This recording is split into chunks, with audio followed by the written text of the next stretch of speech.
What's going on, everybody? It's your boy Childish. We are back at it again with the next episode of Educate and Dominate, that one-on-one interview series where we take some of the top names of the game and get their insights so we can bring your game to the next level.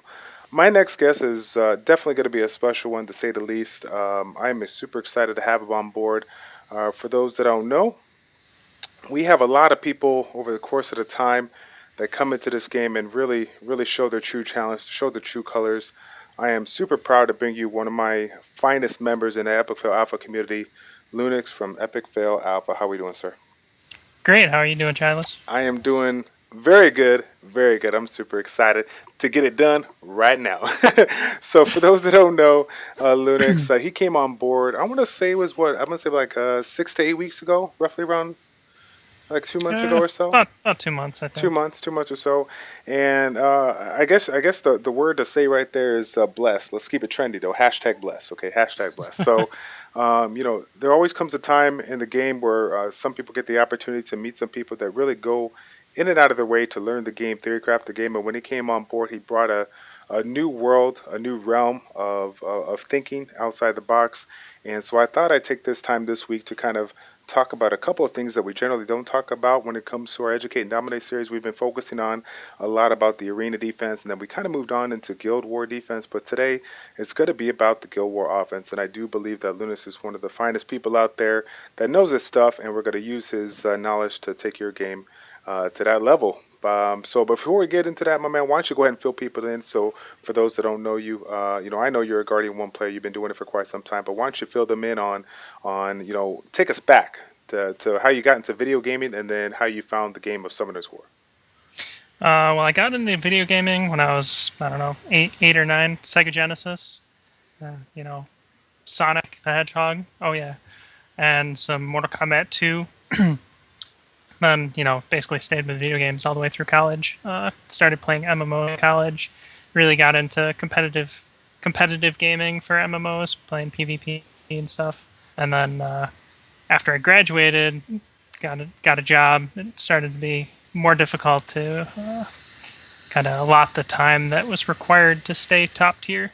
So then I fell back on mobile games and found my brother was actually playing Clash of Clans, and he got me into that. Yeah, And buddy. then played that for a long time.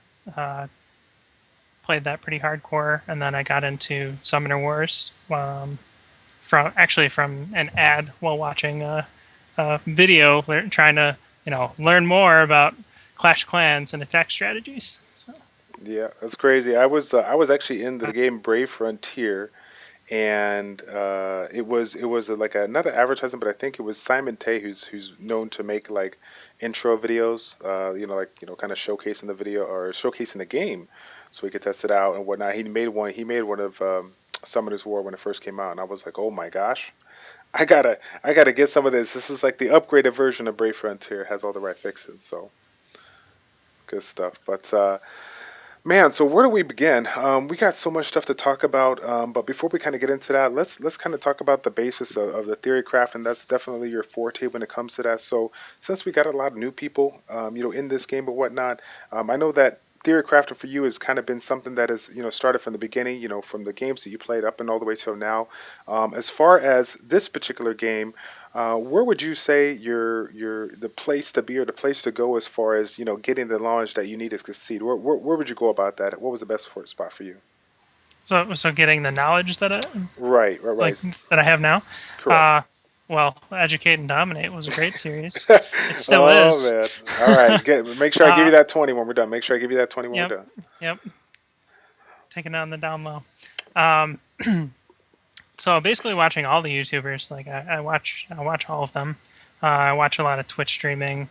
Get on Reddit here and there. I don't really post a whole lot, but it's basically taking in every bit of information I can possibly find. It's tough though sometimes to sift through who actually knows what they're talking about. So you always have to take what you read with a grain of salt, and then even possibly test it out in game and find out if it actually is true what the person is saying. Sure. And with regards to some of the forums that you go ahead and check out, you made a comment about like saying which ones to take take for what it's worth, which ones are good to listen to, which ones are not. Has there been a couple of websites that you feel that you've gotten a lot more information than others? And out of those websites, is there one or two people that you would mention to recommend to others that are learning to improve their game to go ahead and check out? I would recommend any of the YouTubers, right? So I don't read a whole lot of like any of the forums for Summoners War. I'll go through some of the posts on Reddit, just reviewing some of the things for like TOA hard and stuff like that. But for uh, for actual game knowledge, I think Twitch streamers and the YouTubers are the way to go. Cool. Good deal. All right. Well, let's jump right into it. We got ourselves the Guild War offense topic. Now, before we get into this, let's go ahead and just kind of give the little preface for our fans. As far as the Epic Fail Alpha community goes, we got a handful of people. I think we're at around 17 members right now that are doing it big. As far as how our numbers, end up at the end of the week, we keep track of everybody's wins offensively and defensively. And while you will see right here, guys, that Lunaxs may not have, every single Nat 5 in the world, he generally is one of our top one or top two players when it comes to consistently winning offensively and consistently holding his own defensively. So we're going to talk about the offensive side and some of the key points that has allowed him to be extremely successful in helping us improve our rank to Guardian 3. I think the first one we want to go ahead and talk about is basically just the basic stuff that everyone should pretty much know, and that's knowing the standard or typical monsters rune builds when it comes to Go Ward offense. So can you kind of elaborate on that? Yeah, so that's like really the starting point of becoming a better player is just knowing what runes are required on which units and the standard rune builds for them. If you're someone that constantly asks, how to rune a specific monster, you're gonna have a really hard time being successful in Guild Wars and even Arena to an extent, because you won't. There's a lot of things that you just don't understand if you don't know how to rune a monster just by looking at their skills. Um, and even knowing like if you can understand what runes are supposed to be on a monster, or it allows you to infer what rune builds you should expect on rarer monsters like light and dark units just by reviewing their skills. So, if you're going to attack into a defense and there's a light and dark monster on there that, maybe is pretty rare that you've never seen before, you can read through their skills. And if you have prior knowledge on other units, you can infer what builds most likely are on that unit, and it'll give you a higher chance of success because you know what to expect going into it. Right, and I do believe that it's kind of one of those things where when it comes to studying the units all around, knowing knowing how to understand it offensively is gonna, I think, gonna be that like fine tuning point in helping a guild war, guild basically improve overall. Because I do believe that this kind of goes in hand with the arena in the aspect of everyone knows that while we all focus on both our arena defense, arena offense, that at the early to mid stages of the game, it's more important to kind of focus on the offensive side, while the offensive side is what's going to generate you the higher rank. I do believe that kind of passes over to the guild wars. And even though we sit there as a guild and really try to figure out, what's the best guild war defense for us, how are we going to synergize and whatnot, if we, in addition to kind of figuring that out, focusing on that offensive aspect is kind of going to generate us the higher rank at the end of the day. Would you agree? Oh, absolutely. I mean, you could have the best defense in the world and still not do well in Guild Wars if you can't be successful in your offenses. Yeah, definitely, for sure, for sure. All right, and kind of moving on, and unless you had something else to add. No, no, we can move Cool. on to point number two. Point number two, and that is know the optimal turn order and speeds of your units. So that's it is directly related to number one. Once you know the rune builds, then you can start understanding the optimal turn order. And there may be corner cases here and there where this doesn't apply, but uh, you always want your ATB boosters, your battle gauge boosters going first. Then your supportive units with buffs like a Chloe.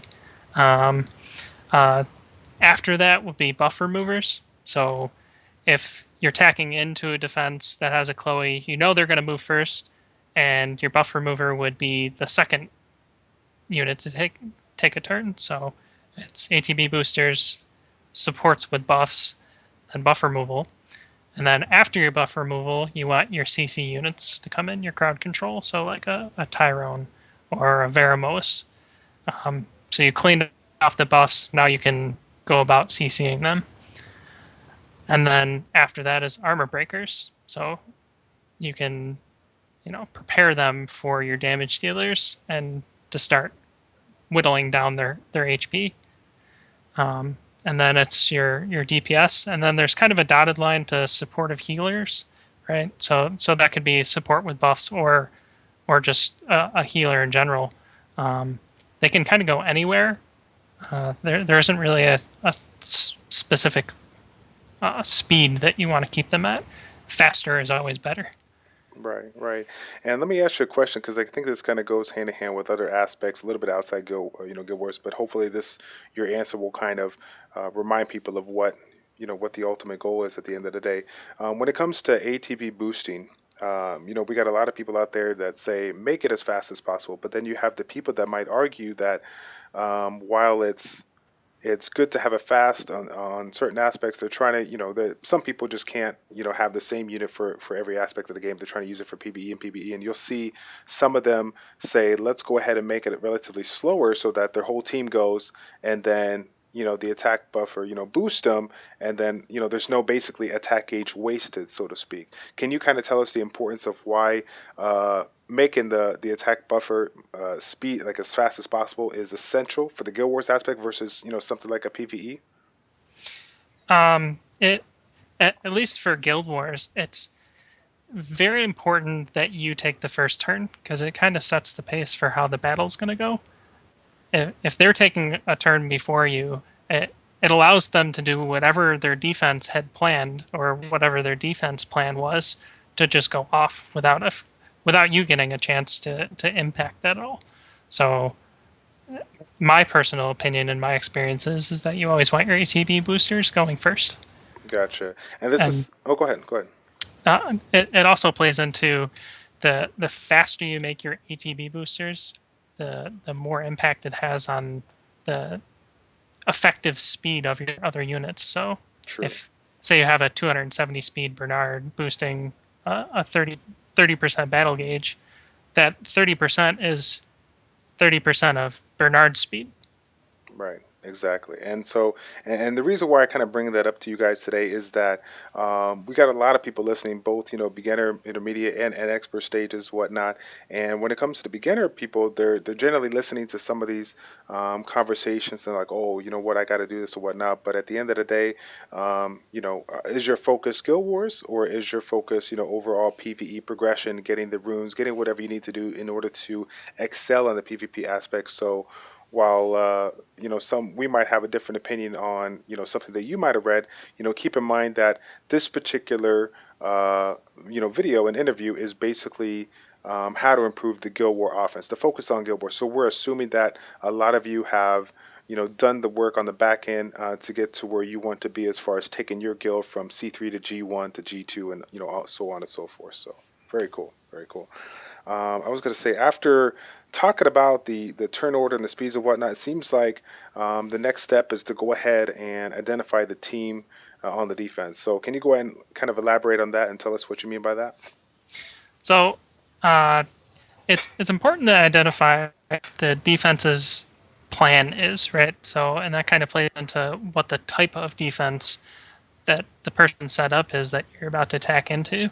And there's, in my opinion, there's really only three types of defenses, and there's one that kind of gets broken out, and that's a speed team.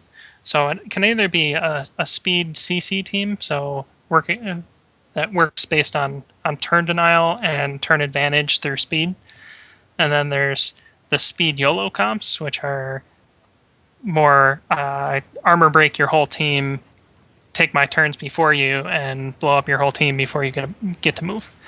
Or it could be speed YOLO in the sense that you're just trying to take out one unit immediately. Okay. And then we move into the second type, which is the tanky bruisers, which have sort of moderate damage but really high sustain. So they're really hard to kill, have high HP. And then there's the third, which is the high damage single target threats or sniper teams, right? So they're semi related to the speed YOLO, but they have usually higher sustain, and they're usually hiding behind like a Chloe shield, waiting for your team to move. Then they armor break you and take out one of your units immediately.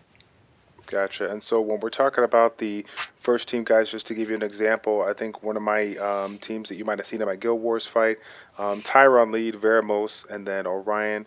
A lot of turn dial, a lot of overall AoE CC, and moderate damage on Tyron to get the job done with the single targets. As far as the YOLO builds, I think we would have to probably throw out one of the common ones that you see a lot, rocking like a I want to say like a galleon or some kind of a speed leader with a attack gauge boofer boofer fail buffer like Bernard, and then finishing off with like some kind of an AOE DPS or even single target DPS depending on what you're going to. So from on my end, tanky bruiser, moderate damage, high sustain. I guess my Veramos Chandra Bella combo. And would we say for the sniper kind of style, hiding behind like a fanatic or whatnot, maybe like a Randy Copper Chloe kind of setup? Would you agree, or is that more or less? Yeah, I think that comp is pretty awful for Guild Wars, but for the defensive side at least, I think when you're looking at the sniper teams, you're looking at more of a Theomars, Chloe, Chazun kind of thing. Gotcha, gotcha. Throwing in a Leica in there too, with L- l- hides behind a Chloe shield and snipes someone. Give a little like action, got to get it in. Now those are my teams. Do you want to kind of give an example of some of your teams that you like to use for each of these? So my speed CC team would probably be Veramos, Bella, Vertihill, right? That's a very popular defensive team, but it's actually very effective offensively at countering tanky bruiser comps because you're essentially taking turn advantage because Vertihill is boosting your speeds and you're turn denying the tanky bruisers, which usually end up being fairly slow. So there's or it's Veramos, Chesoon, Orion. That essentially does the same thing with a little bit more sustain. Speed YOLO would be Galleon, Bernard, Amir, Akam Amir. Amir is a good name. I like that. Yeah. And your favorite like bruiser kind of comp? The tanky bruisers. The only tanky bruiser I have is Veramos, so I don't really have a full tanky bruiser setup. So it would have to be like a Veramos, Chassoon, Darien if I was going to go with a tanky bruiser setup. Gotcha, gotcha. And any sniper type setups? One that I like to use is the Randy Copper.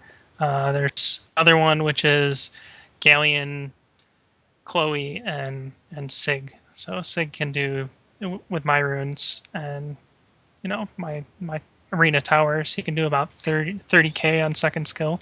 So it's usually enough to snipe a random Bella here and there because usually they range in the 25 to 30k range.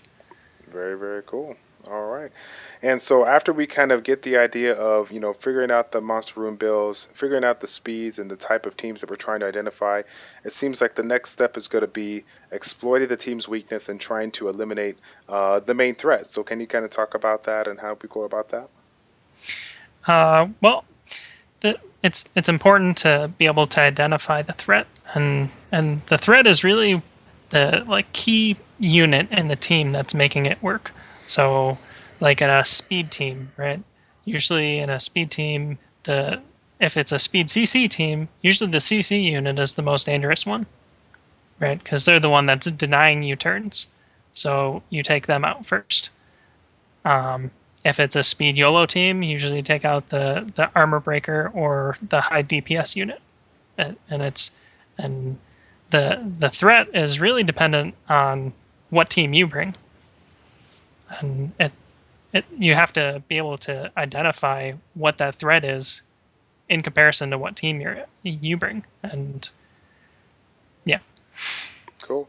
And I'm trying to think here. I was going to ask you something with regards to the teams that you've seen. What have been some of the more? I mean, I know we got a couple of examples here, but what have been some of the more the teams that you see that may seem common to most, but maybe have kind of may just sit back and think twice about really figuring out, well, what's the threat? What's been that one team that you've seen that's just been so unique, so or unorthodox, but it worked, that it was just like it just made you kind of go outside the box and think, okay, I need to focus. What's the real threat here? Because like you said, you understand the room builds of what you need to do offensively, and therefore, if you see some of these units defensively, they might have something similar. What do you feel is one of the rare teams that you've seen over the course of your time playing Guild Wars?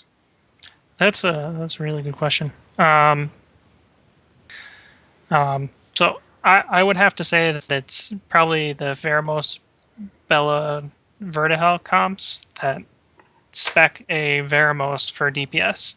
Right, you're going into that expecting that it's a speed CC team, and that typically you're either taking out Bella or Vertihel. Right, Hmm. so that they trick you and put a 35k HP Bella there and have a very squishy Veramos that you were expecting to be very, very tanky, and he ends up hitting you for 15, 20k on Yeah, defense break. yeah, And it knocks one of your units out because he violent procced.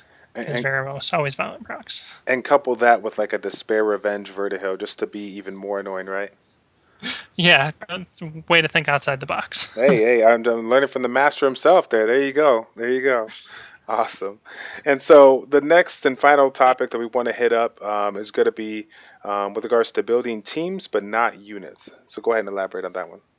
So that's really a quote from Varian, right? And it couldn't be more true, especially when it comes to Guild Wars. Like after you get all your speed syncing correctly, right, which comes into number two, like your turn orders. It's important to know that for your defense team, but it's also it couldn't be. It's even more important to know it for your offensive team that you're going to bring, right? It really depends on what team you're bringing, but for just for an example, right? You always want your armor breaker to be within 1 to 5 speed of your DPS. So your armor breaker goes, and there's no break in between, no one interrupting you between your DPS going and taking out that unit that you just armor broke. And you really want to know your units and teams' capabilities, right? And their strengths and weaknesses. You don't want to try and shoehorn a unit into a spot where they don't really fit, or trying to bring a team that probably doesn't have the capabilities to win against the defensive team that you already have beforehand knowledge of what you think the team type is, what their rune builds are, what their turn order is going to be. And then you're typically trying to build your teams so that they can counter multiple defense types, right? So let's take my Galleon Chloe Sig comp for just to use as an example. Every one of those units I have on will ruins, right? So I can take that in against a speed comp, right? That's going YOLO that has a Xyros over there, right? He's gonna speed up, probably beat my Chloe, maybe not.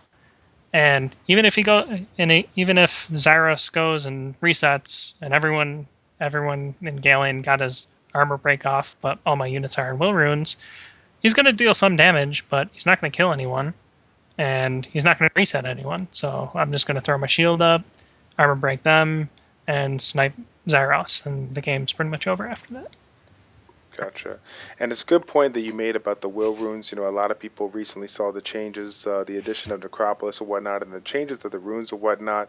And people, might be asking themselves, why is the will runes, in this hardest stage of the game today? Why is it so hard to achieve? So can you talk about the importance of will runes in the Guild Wars offense and how it helps you kind of take advantage of some things that we generally, overlook? Well, it really touches on that topic of countering multiple teams with Sure. multiple defense types with your offensive team that you're building. Right? If I didn't have any will runes on any of those units, I could really only bring that comp against non-speed teams, right? And if I'm bringing that comp against a tanky bruiser, it gets a little dangerous because, you know, usually they have really high HP. You're not really sure if you can snipe them. And if you're bringing against another sniper team, right, you don't have you're not really sure who's going to move first because they have a Chloe, you have a Chloe. Is their Chloe going to shield? Are they not going to shield? Are they going? Is their Chloe fast enough to laser first turn and then get their shield up before your actual DPS moves? It gets a little strange when you start talking about that. But having the will runes allows you to counter multiple defense types Yeah. with a single team. I still remember to this day when Guild Wars was introduced, and I heard some of the top players in the game laughing at other guilds in their in the Guild War defenses, saying, "Oh my God, that team has triple will. What the heck are they doing? Such a waste of runes, right?" And now it's like part of the meta. You can't do certain things without having the will runes and taking away the opportunity of getting CC'd that first turn in case you're not And fast enough. that also comes back to point one is like knowing the standard rune builds for monsters, and then the point three of identifying the defense types. If you know the common rune builds and you can identify the defense type, usually you can predict what units will be on will runes. Like usually a speed YOLO comp will have 1 to 3 units on will runes just to ensure that they get their turn order in and get to use all their skills without being interrupted. Yep, definitely, definitely. Cool. All right, good stuff here. Let's go ahead and take a quick second. Let's pull up some examples that we can hit up for our fans here today. And all right, so the first team that we're going to look up today, or the first comps that we're going to look up today, is a very interesting one to say the least. We got CR Bernard Theo in the mix, and then we got Veramos, the standard, right? The standard GWO, GWT team, Veramos, Vertihill, and Bella. Okay, so this first team here, you want to identify what team it is, and it's a speed YOLO comp, right? They're gonna take their turns before you get a chance to move, and most likely blow one or two of your units up. So after identifying that, you can try to identify what team, which one of your teams you want to bring, right? So you usually have standard teams that you always bring to specific to counter specific teams, and my team that I brought to this was my speed. Well, it's not really a speed YOLO, but it's tank through their damage with will ruins and then fire back, killing everyone. And what I brought against this team was Galleon, Vera, and Amir, right? So, and each one of those units has will runes, and there's 3 sets of shield runes on them. So, what happened in this fight is Galleon went, he buffed, Amir went, and then Sierra went. And my Verad goes, resets their attack bars, Galleon armor breaks, Amir kills everyone, and Theo's left there standing with his endure. Gotcha. And you said Galleon. What was your buffer that you used? I actually use an ATB reset, which kind of uh, it functions as an ATB booster for your team, but it's really an ATB reduction for your opponent's team. And the reason I do that is because could apply Bernard, right? But they have a speed leader in Sierra, so there's a very good chance that if I bring my Bernard, which is around 253 speed, not counting tower buffs or leader skills, that he could outspeed me. He might not, but I'd rather take the chance that they're gonna go not kill anyone because I have shield runes and will runes, and then I'm just gonna reset them and they're all gonna die. And that's using Verad in that case. Good deal. And his speed is set up at 80% or 50% higher than Galleon and Amir, and the reason for that is it ensures that you never get lapped. So if a unit is like a Chloe is, 250 speed, my Amir is like around 125.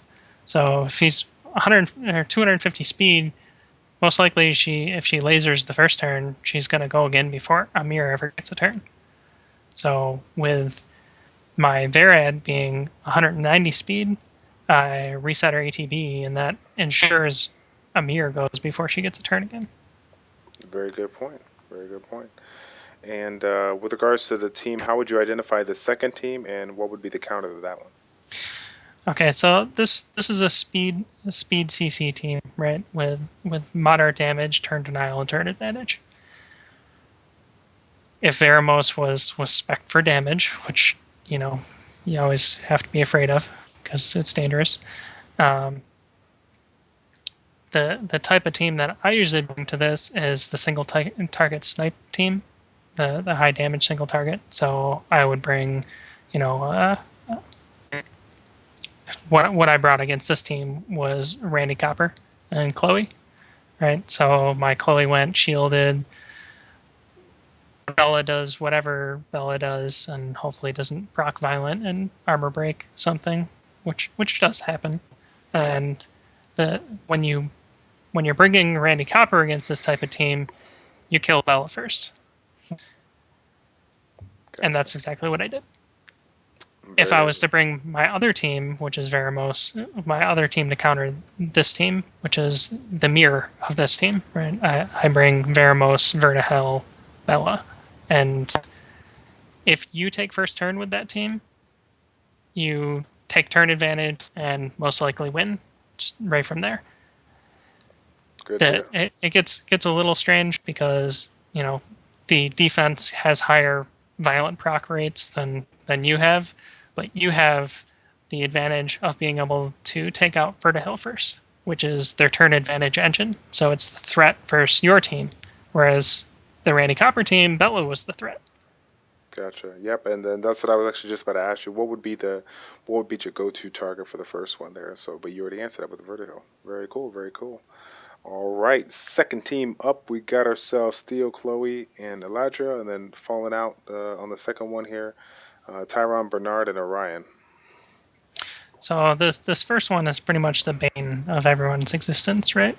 Like Theo Mars, he's in almost every single Guild Wars defense, right? The team that I brought against this was sort of like a speed YOLO. It wasn't really, which was Galleon, Praha, and Amir, right? So Chloe goes, my Praha removes it. Most likely Theo goes, and then Galleon armor breaks, and Amir blows everyone up because Chloe went and Praha removed it, turning it into buffs or debuffs dots, Mm-hmm. and Galleon armor breaking puts 3 debuffs on them, which makes Amir do 45k. That's So crazy. most likely, Eladriel without a HP leader skill, he's not going to live through it. Yeah. And it's crazy too. Again, back in the day when the mirror first came out, everyone was like, "Ah, it's no good, not going to be used." And then now it seems like it's a staple to a lot of people's teams that are looking for a really, really nice AOE damage deal or whatnot. Very, very strong. Very, very strong. All right. And this second team, The second team, I ended up bringing Veramos, Chloe, and Orion, and I just knocked out Tyrone. I couldn't remember his name real quick. So that's a 100% a speed CC team, right? They're taking turn advantage and just CCing your team, denying turns from you, but they have absolutely no sustain at all. So gotcha. I had sustain, and my Chloe is actually on violent, so he's on violent will at like 223 speed. So Beast mode. Beast mode. Nice. Anything else you want to add on this last team comp? Anything to look for or for people to kind of consider when going up against? just be aware that Orion removes buffs, right? So he got lucky and removes Chloe's will and stunned her. So it got a little hairy after that, but I was able to knock it out. Awesome. Cool. And then we got the last setup here, rocking Draco, Ritesh, and Bella. And then we got ourselves Cesarian, Chasoon, and Veramos. So the first team we're gonna identify it, right? It's a tanky bruiser setup, right? That's pretty much what all beast monks are, right? They're high HP, they do moderate damage or high damage if they continuously get violent procs, which is common. And this team actually has a little CC, right? Usually Draco is built with despair. Hmm. So what I brought against this team was Veramos, Chesoon, and Orion. Cool. The problem with tanky bruiser setups is usually they're fairly slow. So like the retouch, and unless he actually attacks someone and gets a crit, he's usually going to be in the maybe 130 speed range. And if you can take turn advantage and deny them turns, most likely you're going to win because they're you're taking 2 to 3 times the amount of turns that they are. Gotcha. And I believe you said Vermos, Orion, and Chesoon, right? Correct. And why do you prefer Chesoon over any other one of your healers that you have? Just because she has higher resistance, so she resists armor breaks from Ritesh and Bella, as well as she has 2 heals. Um, I probably could have brought Praha to remove Orion, but or not Orion, Draco's immunity, but Orion does that well enough just because he's taking a lot more turns than the opposing team. So every time he goes, he's removing buffs. Um, and Chesoon's really my kind of my strongest healer. I have Eladrin or Ariel, but I never use him. Gotcha. Yeah, I think Ariel's kind of 2000 late, right? I haven't seen a lot of people Yeah, really. I guess, I don't know. My luck with pulling water nat fives is kind of unbelievable.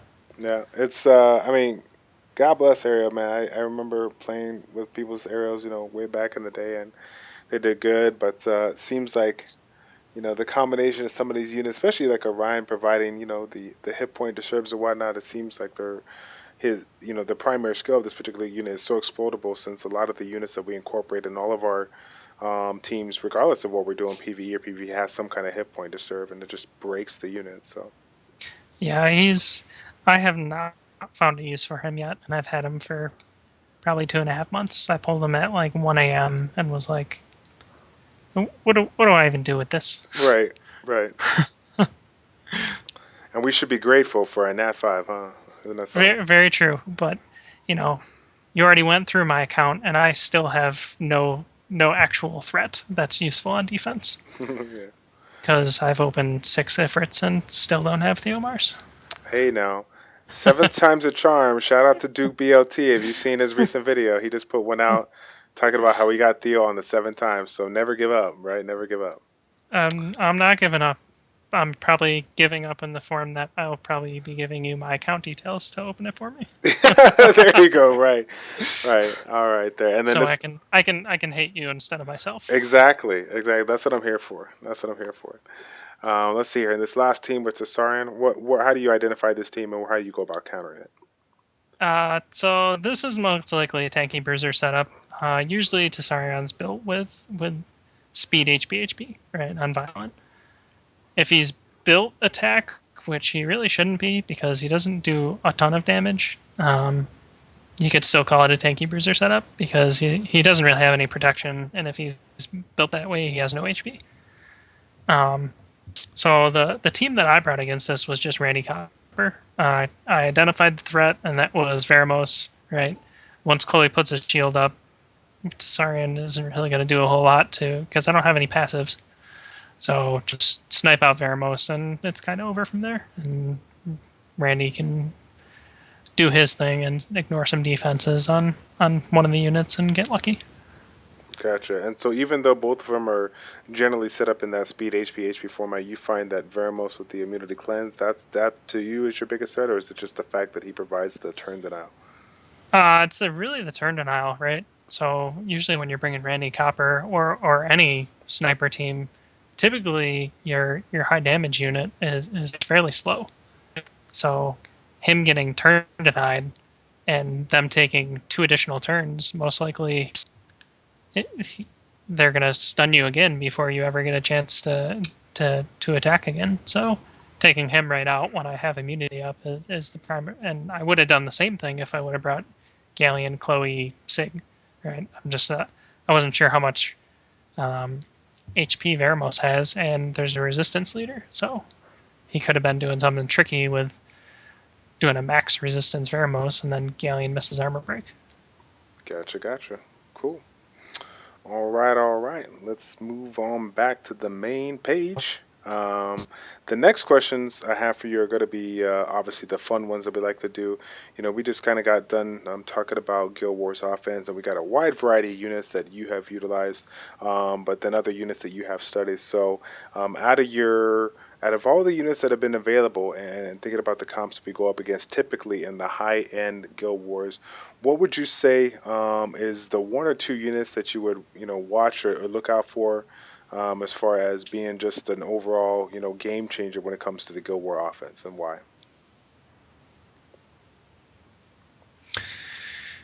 Game changer for Guild Wars offense.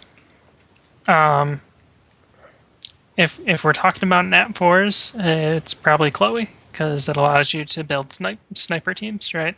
So without Chloe, it's kind of hard to build those because you don't really have any protection to sit behind for your slow nukers to sit there. I'd have to say that's probably the number one unit that you're really praying you get for Guild Wars offense. Okay. So you heard it here first, guys. If you don't have a Chloe, you better contact Dubbies. Get her to summon you one right now. Yeah, buddy. Because she's summoned like 15 of them for all my people, but not me. That's for sure. Oh man, cool. And then as far as you know, we do have a lot of people in the comp to us community over on the admin side, supporters or whatnot. The community manager watching and taking notes as far as what feedback we try to give to them and whatnot. So as far as the Guild Wars offense aspect, if there was one thing to change, what would it be and why? If there was one thing changed, I'm gonna say change Theomars because I don't have one yet. Gotcha. Of course. That unit just takes so many violent procs for no reason at all. He just eating them like candy.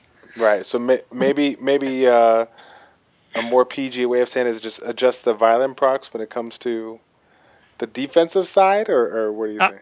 Honestly, I never have any problems with violent procs on other units. It's I guess Perna gets a little out of hand, but Yeah. you know what unit he's going to attack. It's Theomars that you have Right. no control over No who he's control. going to attack. Oh wait, he gets 15% additional damage because he has elemental advantage on everyone. Right. Understandable. Cool. And then let's see here. As far as maybe some of the people that you listen to over the course of the Educate and Dominate, or people that you've seen on the forums or whatnot, if there was anybody you wanted to give a shout out to, who would it be and why? Well, I like all the YouTubers, so I don't want to. I'll give Childish a shout out. I like him a lot. Oh, thank you so much. All right. There's another 20. That's 40 total. Okay. But no, forget about me. Like, who else do you have? You maybe this. Out of all the YouTubers, right? Because all of them are really good. If there was one YouTuber that you could say that you learned, a good amount of, who would that one? Who would that one be for you? Or Uh, streamer. Don't forget our streamers. I would have to say Barian, just because I've watched his stream for a long time. I mean, he doesn't talk a whole lot, but when he does, like, sit down and listen because you're gonna learn something. Right. Yeah, I still remember. I still remember the first time.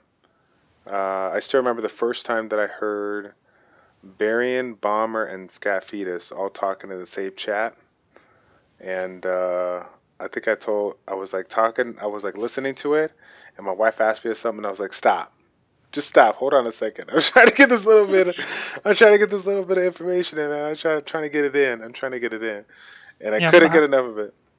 I watch all three, so I'm right there with you. Yeah, good deal. All right. So, in conclusion, guys, I want to go ahead and pitch this out so you can kind of see where we're leading at with regards to this interview today. Um, there always comes a time where the guild gets together and chooses to grow, but in order to do that, you have to work hand in hand. You have to work together, and one of the many ways that we have been able to do that Within our guild is through a theory crafting channel. Now, of course, every guild has their different types of channels to talk to, but I truly feel that this is one of the things that has really propelled our guild, our competitive side of the guild in particular, into that G2, G3 range. Just sitting, having the opportunity to chat, talk about stuff, write it down, so that if the people that are available at hand don't get the opportunity to see it, anybody can go back at any given time, look at the notes, and listen to what we got to say, so it can kind of open your mind about some theories and processes. When this skill got started, we had a lot of people that really incorporated some good knowledge, but we didn't have a lot of people that really went outside of the box and really thought about these very unique concepts, looked at everything on both ends, not just looked at it from a biased perspective. So that's why I bring you Lunaxs here today. He's been such a helpful person. Right when he came on board, I told my other leaders that I have, running the other guilds and whatnot, within a matter of 72 hours, I'm like, he's going to be my next leader, no questions asked. And they were like, yeah, buddy. So we're super excited to have you on board. And again, I want to thank you again for this opportunity of bringing you on board and providing this feedback, this knowledge to the community. Yeah, I'm glad to be here. It's really an honor to be on your channel. Thank you, sir. All right, guys. So thank you all for tuning in to this episode of Educate and Dominate. It's your boy Childish and Luna with Childish Plays. Check it out. Take care, and we will see you next time, guys. We're out.